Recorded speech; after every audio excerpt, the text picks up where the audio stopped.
itu sering terjadi di masyarakat, terutama masyarakat yang zaman saat ini, zaman sekarang. Karena galau itu sangat mempengaruhi dengan mood, emosi, perasaan, dan pikiran, dan lain-lain. Apalagi secara ilmiah itu ada namanya seasonal affective disorder, di mana afektif itu menunjukkanlah ada kondisi-kondisi mood, ada pengaruh-pengaruh mood, dan lain-lain. Dan pengaruh mood ini dan juga dipengaruhi oleh masalah musim, masalah kondisi saat ini, kondisi lingkungan, dan lain-lain. Jadi galau itu sangat mengarah kepada kondisi-kondisi perilaku klien saat ini. Lalu galau ini pun juga akan mengalami masalah-masalah yang akan berat apabila tidak ditangani dengan baik, tidak menjadi penanganan pengobatan yang baik, akan menjadi ke arah depresi, dan itu sangat berbahaya bagi orang-orang yang mengalami kegalauan yang mengakibatkan depresi. Bahkan kondisi depresi ini bila dibiarkan lagi akan bisa menyebabkan berhalusinasi, bahkan ujung-ujungnya bisa melakukan suicide atau bunuh diri. Nah, fakta mitos kali ini Ayo Hidup Sehat Plus akan membahas galau.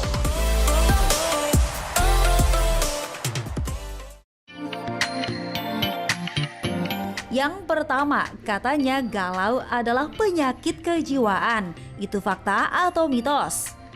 Ya, itu mitos. Namun juga bisa menjadi suatu fakta pada saat galau itu dibiarkan dan akhirnya ujung-ujungnya menjadi suatu depresi. Karena umumnya orang galau itu adalah pada saat dia titik-titik kebingungan dan lain-lain yang dia bingung untuk melakukan apapun gitu. Jadi kadang-kadang disertai dengan depresi, dan depresi itu ujung-ujungnya adalah mereka merasa tidak ada tenaga, tidak ada jalan keluar, tidak ada solusi, merasa dirinya tidak berharga, dan lain-lain. Dan itulah yang ujung-ujungnya bisa menjadi masalah dengan depresinya itu.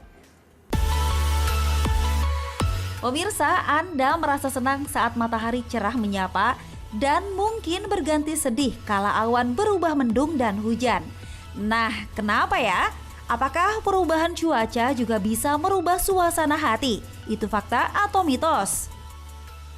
Fakta, karena ada beberapa kasus juga yang kita sebut namakan seasonal affective disorder.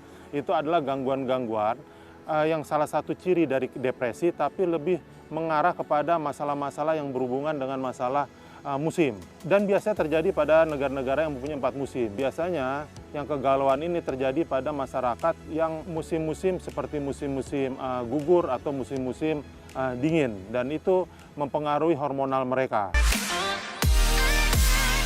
Tidur merupakan kebutuhan utama manusia.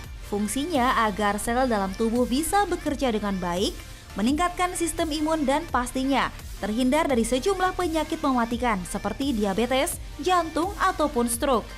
Pemirsa, maka sebaiknya Anda hindari stres dan galau agar kebutuhan tidur Anda tercukupi.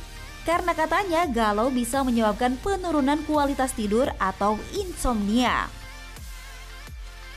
Ya, fakta. Jadi kadang-kadang galau itu bisa membuat orang itu jadi insomnia atau tidak bisa tidur. Karena banyak yang dipikirkan, banyak pikirannya tuh bisa kemana-mana, terbayang macam-macam. Akhirnya tidur pun jadi berkurang karena ada masalah dari moodnya, karena tidak nyaman dengan kondisinya saat ini atau merasa tadi rendah diri, tidak percaya diri, dan lain-lain. Itu yang bisa menyebabkan insomnia. Fakta mitos selanjutnya, wanita lebih banyak mengalami kegalauan dibanding pria. Nah, itu benar nggak ya? Itu fakta, tapi sebenarnya galau itu tidak hanya mengenai wanita, tapi pria pun juga bisa mengenai kegalauan ini. Namun memang wanita lebih banyak mengalami kegalauan. Itu kira-kira sekitar 4 sampai atau 5 kali dibanding pria dia mengalami kegalauan. Ya, mungkin banyak faktor, ada masalah hormonal, masalah perasaan, dan lain-lain.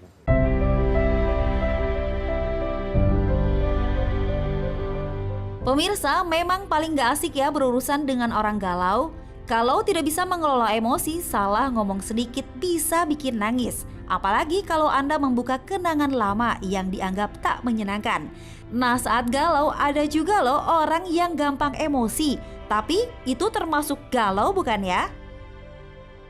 Ya, itu fakta. Jadi galau atau depresi itu tidak hanya orang itu seperti mengurung diri di kamar, tidak mau kemana-mana. Itu bahkan orang depresi ataupun galau itu bisa mengeluapkan emosinya secara berlebihan, bisa marah dan lain-lain. Jadi bukan berarti orang galau atau orang depresi itu dia orangnya diam, termenung, dan lain-lain. Jadi kemarahan itu bisa ditimbulkan karena tadi ada rasa percaya dirinya yang tidak terkeluarkan, tidak tersalurkan, lalu adanya keinginan, minatnya dia yang tidak bisa dilepaskan, hingga menyebabkan dia emosinya disalurkan ke macam-macam dan bisa berlebihan dan lain-lain. Masalah datang silih berganti, dan bila fase galau tak bisa Anda hadapi, bisa berujung frustasi hingga tak sedikit yang memutuskan untuk bunuh diri. Pemirsa, mesti galau biasanya hilang dengan sendirinya, tak sedikit yang mengambil jalan mengkonsumsi obat antidepresan karena dianggap bisa menurunkan tingkat kegalauan. Itu fakta atau mitos? Ya, itu fakta antidepresan. Karena tujuan antidepresan itu kan untuk menghilangkan depresi atau mengurangi depresi. Apabila galau itu sudah mendekati ke arah depresi, memang sebaiknya diberikan farmakoterapi seperti antidepresan. Minimal untuk mengurangi masalahnya dia, mengurangi pikirannya dia yang merasa dirinya kurang berharga, merasa dirinya yang hampa, dan lain-lain. Dan itu kadang-kadang sangat juga diperlukan untuk pemberian obat-obat antidepresan seperti itu.